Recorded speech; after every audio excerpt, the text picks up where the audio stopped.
Everyone, welcome to the channel Gyapan entrance academy. So finally आज के इस वीडियो में हम लोग specially Bihar DElEd entrance exam के लिए उर्दू कवायद को पढ़ने वाले हैं। जी हाँ, ये सभी उर्दू ग्रामर के टॉपिक आप लोगों के लिए काफ़ी इंपॉर्टेंट है। स्टार्टिंग से लेकर अंत तक बिना स्किप किए वीडियो को देखिएगा और हर एक पॉइंट को, हर एक बात को ध्यान से समझिएगा।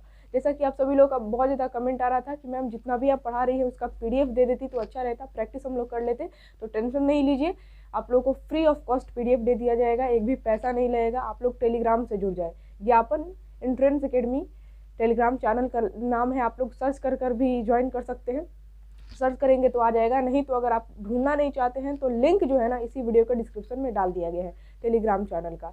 तो अगर आप चाहते हैं PDF लेना, वो भी नहीं तो फ्री ऑफ कॉस्ट, तो टेलीग्राम से जरूर जुड़ जाए। वहाँ पर आप लोग को फ्री ऑफ कॉस्ट यानी कि बिल्कुल फ्री PDF दे दिया जाएगा, ठीक है ना। तो चलिए आज के इस वीडियो को स्टार्ट करते हैं।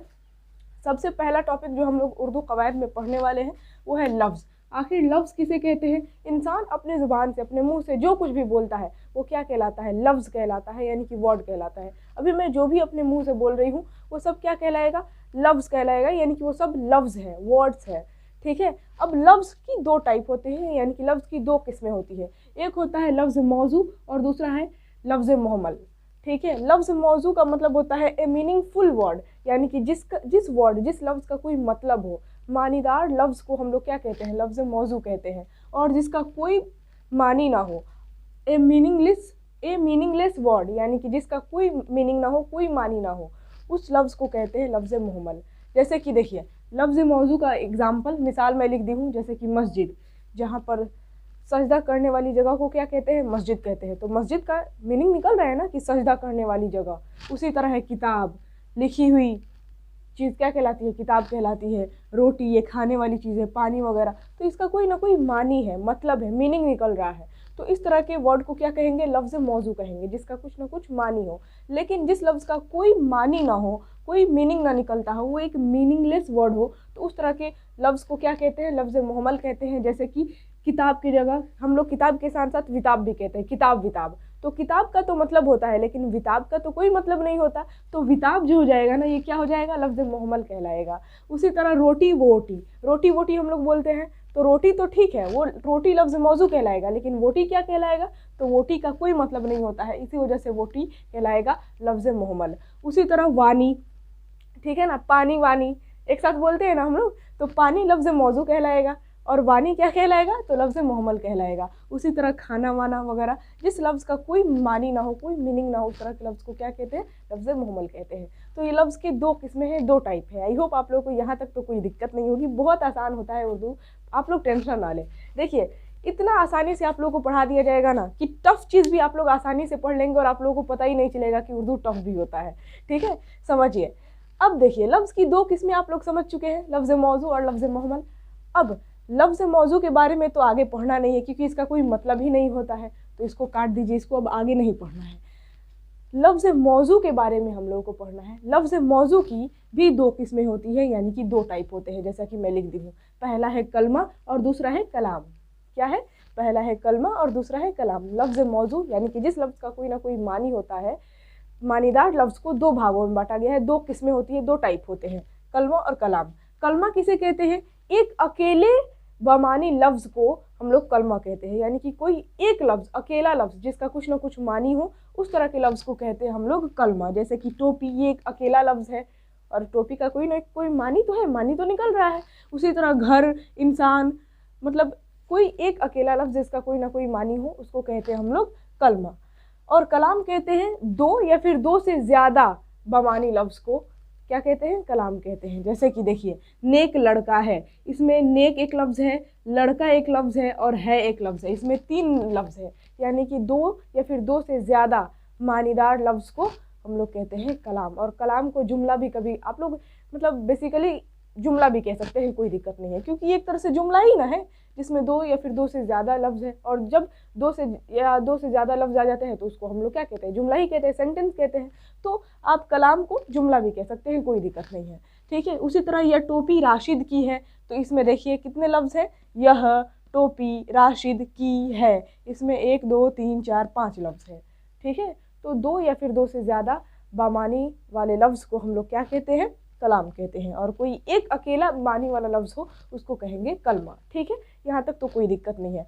अब यहाँ पर कलाम के बारे में अभी आप लोगों को पढ़ना है, लेकिन सबसे पहले हम लोग कलमा के बारे में पढ़ेंगे कि कलमा की कितनी किस्में होती है, और यहाँ से आप लोगों के एग्जाम में क्वेश्चन पूछा जाता है। तो याद रखिएगा, कलमा की 3 किस्में होती है, और तीनों किस्मों को मैं यहाँ पर लिख दी हूँ। पहला है इस्म, दूसरा है फेल, और तीसरा है हर्फ। इस्म को इंग्लिश में कहा जाता है नाउन, फेल को इंग्लिश में कहा जाता है वर्ब, और हिंदी में कहा जाता है क्रिया, और इस्म जिसको इंग्लिश में कहते हैं नाउन, इसको हिंदी में क्या कहा जाता है, संज्ञा कहा जाता है। उसी तरह है हर्फ, इसको इंग्लिश में कहा जाता है प्रीपोजिशन। अब ध्यान से सुनिए, यहाँ पर हर एक टॉपिक को समझना है, और एकदम बेहतरीन ढंग से आप लोगों को समझना है, एकदम घबराने वाली बात नहीं है, बहुत आसान है।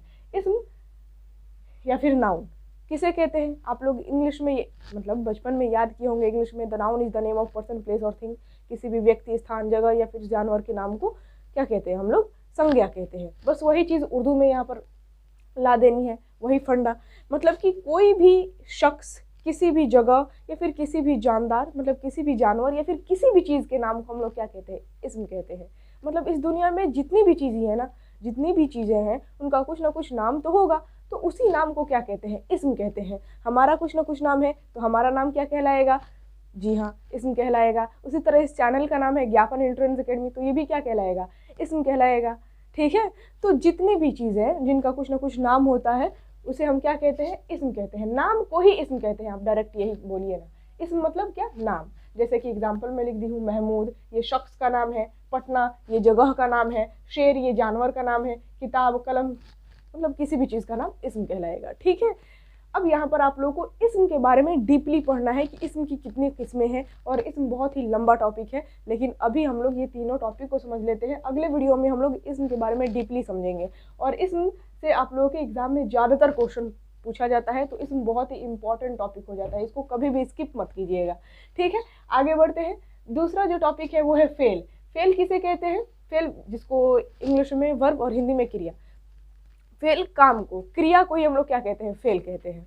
ठीक है, कोई भी काम क्या कहलाएगा, फेल कहलाएगा। जैसे कि लिखना, पढ़ना, हंसना, खेलना, बोलना, दौड़ना, कूदना, भागना, ये सब क्या कहलाएगा, फेल कहलाएगा।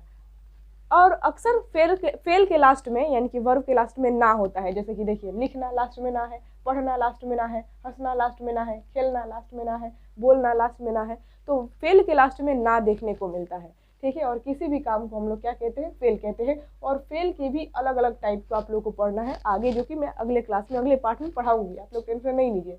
ठीक है, तीसरा जो टॉपिक है, मतलब तीसरा किस्म, कलमा की जो लास्ट किस्म है, लास्ट टाइप, तीसरा टाइप, वो है हर्फ। हर्फ यानी कि प्रीपोजिशन। हर्फ उस तरह के इस्म को कहते हैं ना, उस तरह के कलमा को कहते हैं, कलमा यानी कि मानीदार लफ्ज़। तो हर्फ उस तरह के कलमा को कहते हैं जो अकेले रहे तो उसका मानी समझ में ना आए, लेकिन वो किसी जुमले में जुड़ जाए तो फिर जुमले का अर्थ समझ में आने लगे, यानी कि सेंटेंस का अर्थ, मीनिंग समझ में आने लगे। जैसे कि यहाँ पर से है, से अकेले में लिख दूँ तो कुछ समझ में नहीं आएगा, से मतलब क्या। लेकिन इसी से को किसी जुमले यानी कि किसी सेंटेंस में लगा दिया जाए, जैसे कि महमूद पटना से आया है, महमूद पटना से आया है, तो अब उसमें से लग गया तो मुकम्मल हो गया। अगर से को हटा दिया जाए, महमूद पटना से हटा दीजिए, महमूद पटना आया है, डायरेक्ट अर्थ ही बदल जा रहा है, महमूद पटना आया है, समझ रहे हैं ना। और जैसे ही आप लोग से लगाएंगे तो महमूद पटना से आया है, तो कितना मीनिंग में डिफरेंस आ जा रहा है। तो ये जो मतलब ऐसे कलमा होते हैं जो कि अकेले होते हैं तो उनका मानी समझ में नहीं आता है, लेकिन ये किसी लफ्ज़, किसी जुमले में अगर जुड़ जाते हैं तो उस जुमले का मीनिंग समझ में आने लगता है। जैसे कि महमूद पटना से आया है, इसमें से लगाने से जुमला मुकम्मल हो जा रहा है, जुमला का मानी समझ में आ जा रहा है कि अच्छा महमूद पटना से आया है। ठीक है, अगर से हटा दिया जाएगा तो डायरेक्ट अर्थ ही बदल जा रहा है, महमूद पटना आया है, ये तो उल्टा हो जा रहा है। ठीक है, तो इस तरह के कलमों को क्या कहेंगे, हर्फ कहेंगे। उसी तरह है मैं, जाहिद मस्जिद में है, अब मैं हटा दीजिए, जाहिद मस्जिद है, कुछ समझ में आ रहा है, नहीं समझ में आ रहा है। और जैसे ही मैं लगाएंगे, जाहिद मस्जिद में है, अच्छा जाहिद मस्जिद में है, यानी कि अर्थ समझ में आ जा रहा है। ठीक है, तो मैं क्या हो जाएगा, हर्फ कहलाएगा। उसी तरह को, तक, लिए, पर, ने वगैरह वगैरह, ये सभी कलमा जो कि किसी जुमले में जुड़ जाते हैं और जुमले का अर्थ समझ में आ जाता है, हमें मीनिंग समझ में आ जाती है, मानी समझ में आता है, उसे कहते हैं हम लोग हर्फ। तो यहाँ तक आई होप आप लोग को कोई दिक्कत नहीं हुआ होगा, एकदम बेहतरीन ढंग से समझ में आया होगा। कमेंट में लिख कर भी ज़रूर बताइए, और वीडियो को अभी तक आप लोगों ने लाइक नहीं किया है तो देखिए बहुत गलत बात है, फटाफट लाइक कर दे और जितना ज़्यादा हो सके शेयर करें ज़्यादा से ज़्यादा, ताकि सभी स्टूडेंट सभी लोग इस वीडियो का लाभ उठा सके। मैं आप सभी लोगों के लिए इतना ज़्यादा मेहनत कर रही थी तो फिर आप लोगों का भी फ़र्ज़ बनता है ना कि आप लोग लाइक शेयर करें, ठीक है। तो यहाँ पर कलमा की 3 किस्में समझ में आ गई। अब यहाँ पर आप लोगों को एक छोटा सा टॉपिक है जिसको समझना है, और उस टॉपिक का नाम क्या है, ज़माना, यानी कि टेंस, काल, यानी कि वक्त, समय को ही क्या कहते हैं हम लोग, ज़माना कहते हैं। इंग्लिश में आप लोग टेंस पढ़े होंगे और हिंदी में आप लोग काल पढ़े होंगे ना, बेशक आप लोग पढ़े होंगे।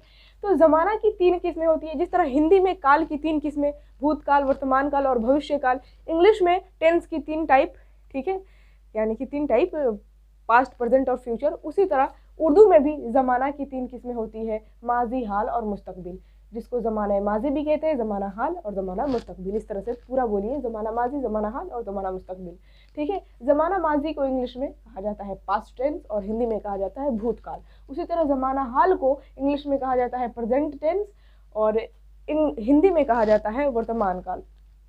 ज़माना मुस्तकबिल को इंग्लिश में कहा जाता है फ्यूचर टेंस और हिंदी में कहा जाता है भविष्य काल।